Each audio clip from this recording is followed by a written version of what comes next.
Hello and welcome to Mindset, Money, Success.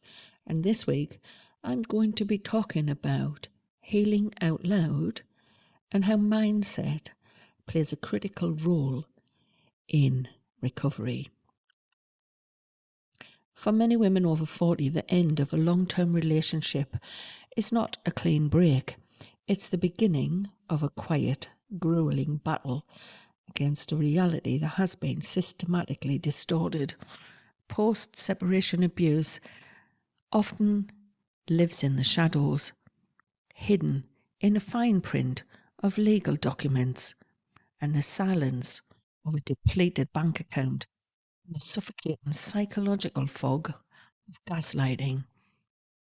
If you feel like you are standing in the wreckage of your life and wondering which way is up, you are likely in survival mode. But let me be clear, survival is a station and it's not your destination. Hello, I'm Loraine Marshall and this is Mindset, Money, Success. My mission is to help you with what I call the traumatic stress injury, that agonizing conflict where your mind and body are at odds because of extreme emotional and psychological manipulation. We are often coerced into silence by shame or threats. But today, I am proposing a radical, strategic alternative. Healing out loud. I want to ask you, what if the very act of vocalizing your truth is the ultimate antidote to the silence that tried to erase you? Today, we're covering the journey from a state of constant alarm to a life of peace and clarity where you own your story, your emotional well-being, and eventually your financial future. Now, before we dive into the episode, a final word of caution. While I advocate for healing out loud, this must occur in safe, supportive environments. Whether it is a trauma-informed therapist, a dedicated support group, or a trusted inner circle, you must ensure that your audience is safe. Sharing with the wrong people can lead to further harm or re-traumatization. This is about your protection as much as your expression. Healing out loud, the act of vocalizing, journaling, sharing experience of psychological manipulation. It is a critical, transformative step for survivors to break the cycle of silence, shame, and confusion.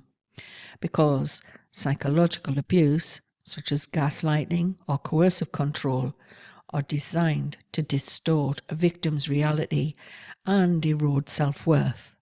Speaking the truth acts as a powerful tool to reclaim your voice, your emotional well-being, and eventually your financial independence. Here is how healing out loud helps a survivor of psychological manipulation. Psychological manipulation often leaves victims doubting their own memories and perceptions.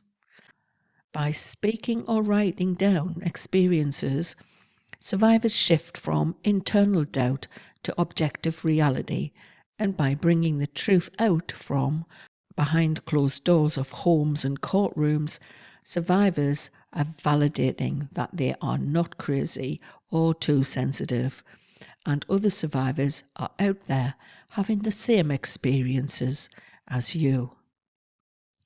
Separating specific incidents helps victims recognize behavioral patterns of manipulation, identifying the cycle, for example, love bombing, blame shifting, devaluation and criticism, behaviors that were previously hidden from us. Abusers thrive on secrecy and often threaten victims into silence. Bringing hidden experience into the light reduces and removes our shame, as survivors find that disclosing their story brings support rather than criticism.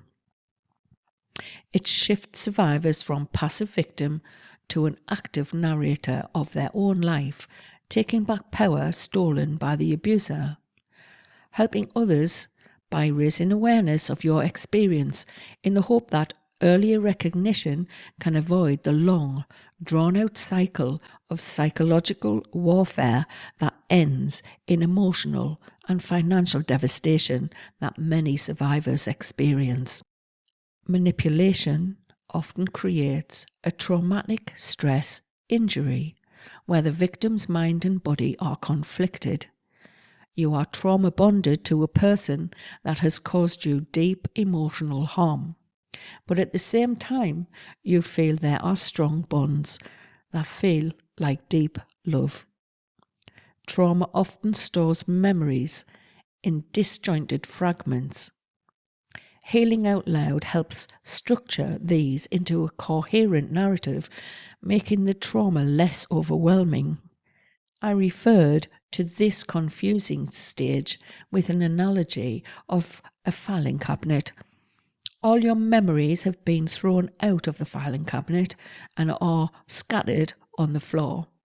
You are left picking up the memories and deciding, am I keeping this one or throwing it in the trash? Documenting, journaling, and recording your story allows for the release of repressed anger, grief, and pain, preventing these raw emotions from festering and causing even more trauma and physical illness. A core component of psychological manipulation is the erosion of self-worth and trust in our own intuition. Speaking aloud helps survivors unlearn the lies they were told and reconnect with their own voice. The truth is the highest emotional energy vibration, and no one can take that away from you. By understanding and naming the abuse, survivors become better equipped to spot red flags and set firm boundaries in the future. Manipulation thrives in isolation, making the victim feel that no one understands. By sharing an experience with trusted friends, therapists, or support groups, will provide validation, confirming that they are not alone and that their experience is real. Without validation, it creates more uncertainty in the minds of survivors. They can hold a view that something was their fault. Sharing a story or experience allows survivors to connect with others, transforming personal pain into collective wisdom and fostering mutual support and a sense of community.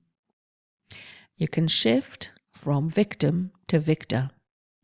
Healing out loud changes the survivor's identity from someone defined by the abuse to someone who has survived it. Speaking about what happened helps to process and understand the chaos and turmoil. It turns raw, painful memories into stories of resilience, resourcefulness, wisdom, and strength, helping to transform your pain into your purpose. Research suggests that putting feelings into words can diminish the response of the amygdala, the brain's alarm system, that part of the brain that puts us into fight, flight, freeze, and fawn. It helps the nervous system to calm down after chronic stress. Our mindset plays a critical role in healing from the trauma of psychological and economic abuse by enabling survivors to shift from the state of victimhood, shame, and scarcity to one of empowerment, self-worth, and resourcefulness. Trauma often leaves survivors with deeply ingrained negative beliefs such as worthlessness or hopelessness that can be unlearned through deliberate cognitive restructuring. Here is how specific mindset shifts help heal this type of trauma. Shifting from broken to recovering with a growth mindset. Psychological abuse often causes victims to internalize the perpetrator's negative messaging. For example, the abuser has used negative words and phrases. It shows you up for the loser that you are. You haven't got enough money to buy paper to wipe your backside with. No wonder nobody loves you. No wonder you have no friends. These are the words that can often stick and repeat. With a growth mindset, the belief that one can change and grow is essential for recovery. Survivors need to reframe the past narratives. For example, the abuser's voice in your head. You're crazy and unstable. The empowered mindset shifts. Your voice. I was manipulated. I am reclaiming my emotional well-being. The abuser's voice in your head. This is your fault. The empowered mindset shift. Your voice. I am unlearning and growing from this experience. The abuser's voice in your head.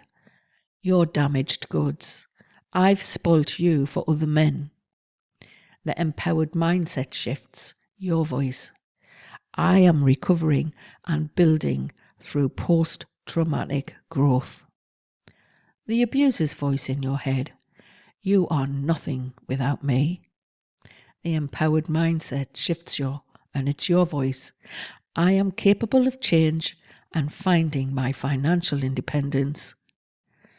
This allows for the processing of emotions like anger and sadness without guilt or shame.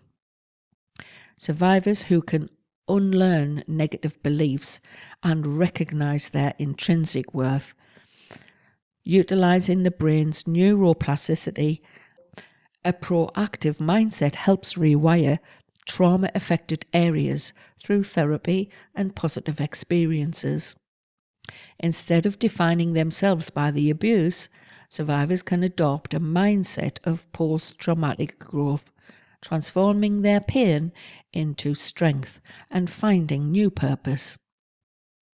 Shifting from scarcity to economic empowerment. Economic abuse creates a mindset of fear, dependency, and scarcity by controlling access to money and financial settlements, hiding assets, or running up debts. Regaining financial control and shifting to a proactive mindset involves acknowledging the abuse, educating oneself on financial literacy, and taking small steps towards independence. Recognizing a sense of strength in your own thoughts and decisions, overcoming the feeling of being trapped by acknowledging that financial situations can be changed through planning and support. Rebuilding your self-worth and shifting from a lower to a higher emotional energy allows survivors to set boundaries and believe they deserve financial security and independence. Gaslighting and psychological manipulation distort a victim's reality. The current situation and reality must be validated. Developing a mindset that acknowledges and validates the trauma, recognizing the traumatic stress as personal injury rather than their fault, is the first step to healing. Journaling, keeping a diary for your own clarity, documenting and keeping records of conversations with dates helps survivors combat gaslighting or traumatic abusive incidents that involve intimidation, threats, or verbal aggression, reinforcing their own healthy reality, and these can be used in evidence under some domestic jurisdictions. Abusers often isolate victims to maintain control. A proactive mindset helps survivors overcome the shame that causes them to feel like damaged goods, or, as I once wrote in a diary entry, like some sort of inferior person. Survivors who are supported are more likely to seek help. Actively seeking help from trusted friends, family, or counsellors is vital, as it validates a survivor's experience and helps them feel safe and heard. However, if this route has already been eroded, as in many cases of hidden forms of abuse, joining support groups and other networks is another way to finding a support system. Practical tools for mindset healing. Using mindfulness meditations can help the healing process. Listening to positive affirmations and music that has calming resonance. Living in the present moment and declaring that you are on a mission of discovery, to be curious rather than feeling fear, which can help manage the long-term stress of financial trauma. Moving towards self-compassion and kindness rather than self-blame is crucial for emotional recovery. Developing a more resilient mindset allows survivors to start setting boundaries, saying no, and protecting their emotional and financial space. As we close, I want to leave you with one question to reflect on. What part of your story have you been keeping silent, and what would happen to your power if you finally gave that truth a voice? If you are looking for personalised, strategic guidance to help you navigate this transition and find clarity in your own recovery, I invite you to book one of my Mentor Clarity sessions. These sessions are designed to provide validation and practical steps you need to move forward with confidence. You can find the booking link right in the show notes or under the video. Thank you for joining me on Mindset Money Success. And remember, you are the creator of your happiness and your life. I'll see you in the next episode. Bye for now.